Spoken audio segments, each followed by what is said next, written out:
পিতা পুত্র পবিত্র আত্মার নামে আমেন। যদি ধর্মীয় আইন আমাদের কোনো বিপদগ্রস্ত মানুষদের পাশে দাঁড়াতে বাধা দেয়, তবে সেই আইনের মূল্য কী?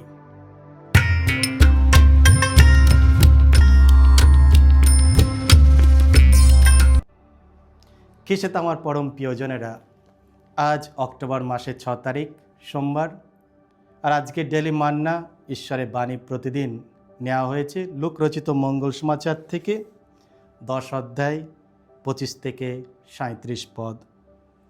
এসো ভক্তিভাবে আজকের এই বাণীটি শুনি।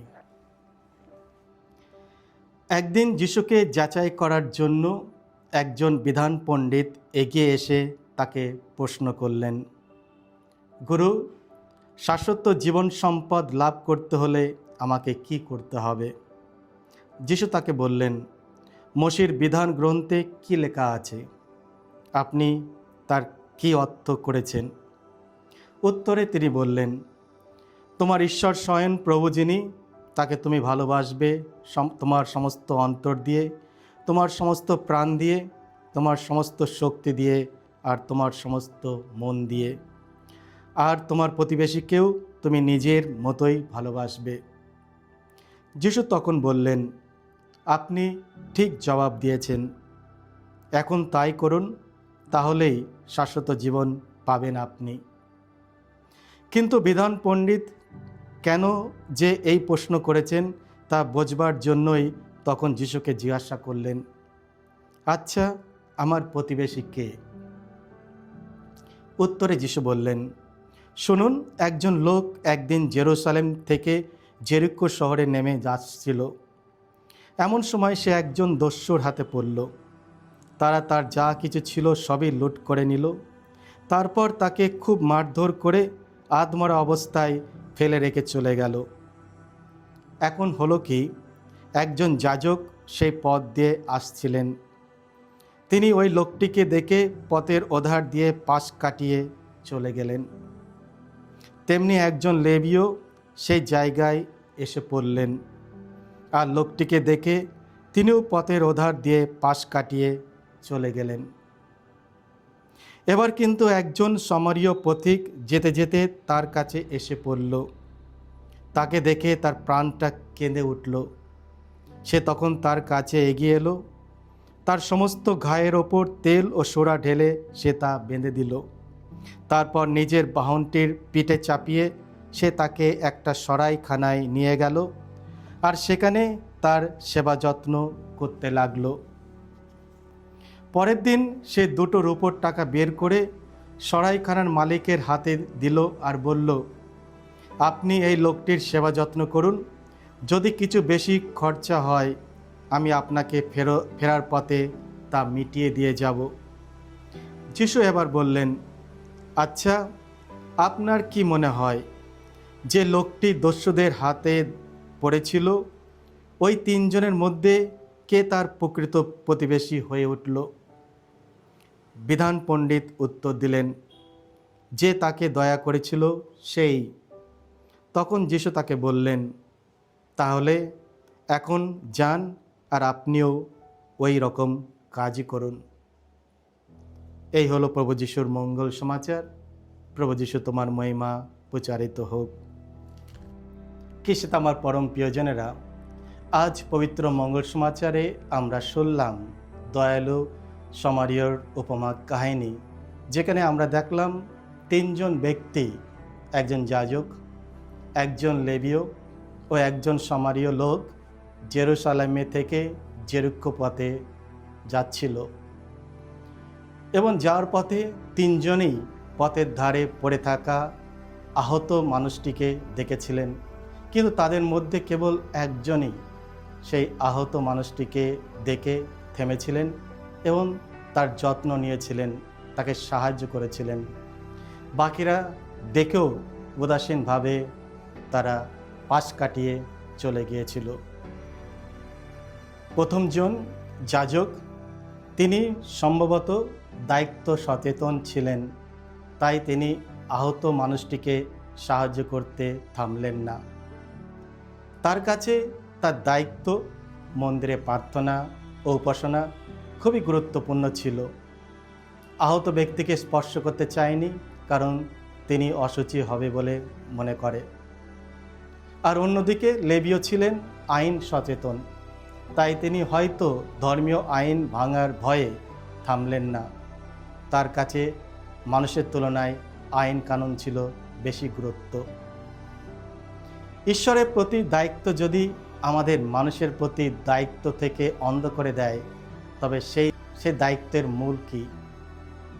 ঈশ্বর বলিদান অপেক্ষা করুণা দেখতে বেশি আনন্দ পান। আর তার জন্য যিশু বলেছেন, আমি বলিদান নয় করুণাই চাই।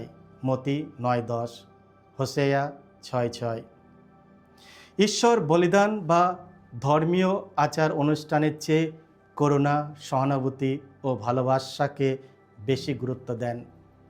ধর্মীয় নিয়মকানুন গুরুত্বপূর্ণ হলেও এগুলো কখনো দয়ালু ও প্রেমময় হৃদয়ের বিকল্প হতে পারে না।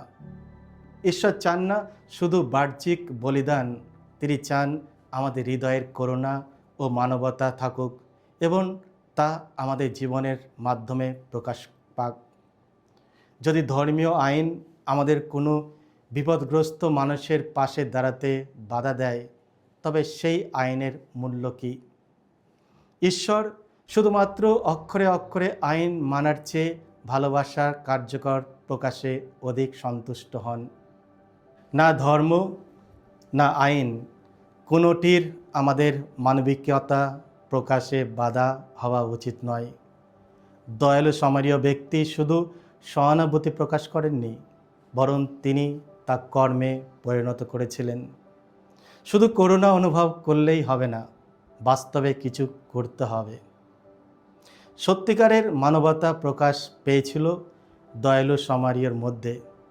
তিনি যখন রাস্তায় পড়ে থাকা আহত ব্যক্তিকে দেখলেন, তার প্রাণটা কেঁদে উঠল।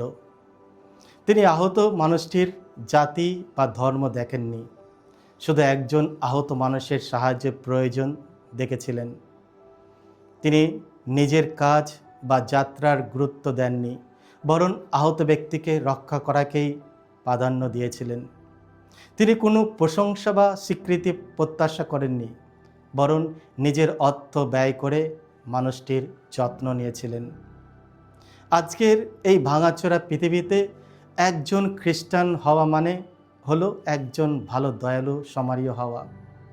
আজকের উপমায় সামারীয় ব্যক্তিকে বলা হয়েছে দয়ালু সামারীয়। আমাদের দয়া বা ভালো পরিমাপ করা হয় আমরা অন্যদের জন্য কি করি তার ভিত্তিতে। আমরাও যেন সামারীয়র মতো আমাদের নামের আগে এই বিশেষণটি অর্জন করতে পারি: ভালো যাজক, ভালো ধর্মীয়, ভালো মানুষ, ভালো পুরুষ, ভালো নারী, ভালো খ্রিস্টান, ভালো শিক্ষক শিক্ষিকা, ভালো সন্তান। এই ভালো জিনিসটা আমাদের নামের সঙ্গে যদি যুক্ত থাকে, তাহলে আমরা সত্যিই একটা আদর্শ খ্রিস্টান হয়ে দাঁড়াতে পারব।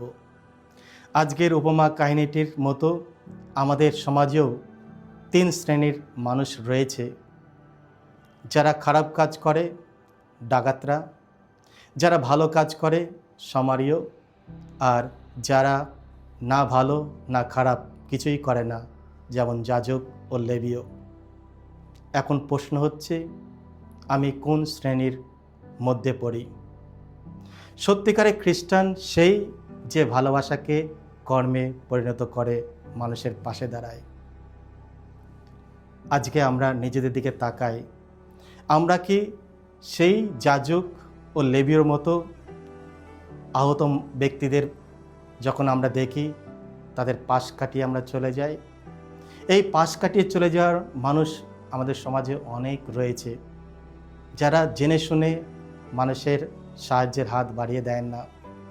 তারা দেখে শুনে তারা পাশ কাটিয়ে চলে যায়, ভান করে যে তারা কিছুই দেখেনি। কিন্তু আমাদের সেই সামারীয়র মতো হতে হবে। আমাদের মধ্যে অনেকজন রয়েছে যারা আহত অবস্থায় রয়েছে বিভিন্নভাবে। আমাদের হৃদয়টা তাদের জন্য কাঁদতে হবে, তাদের প্রতি সহানুভূতি দেখাতে হবে, কিছু করে তাদের পাশে থাকতে হবে। তবেই আমরা একটা ভালো একটা আদর্শ খ্রিস্টান হয়ে উঠব। এসো আমরা সবাই ভালো খ্রিস্টান হওয়ার চেষ্টা করি, দয়ালু সমারীয়র মতো হওয়ার চেষ্টা করি। ঈশ্বর আমাদের আশীর্বাদ করবেন। আমরা যা কিছু করি এক অপরের জন্য, ঈশ্বর তার জন্য বিশেষ অনুগ্রহ দান করবেন। সকলকে জয় যিশু। ঈশ্বর আপনাদের সকলকে আশীর্বাদ করুন।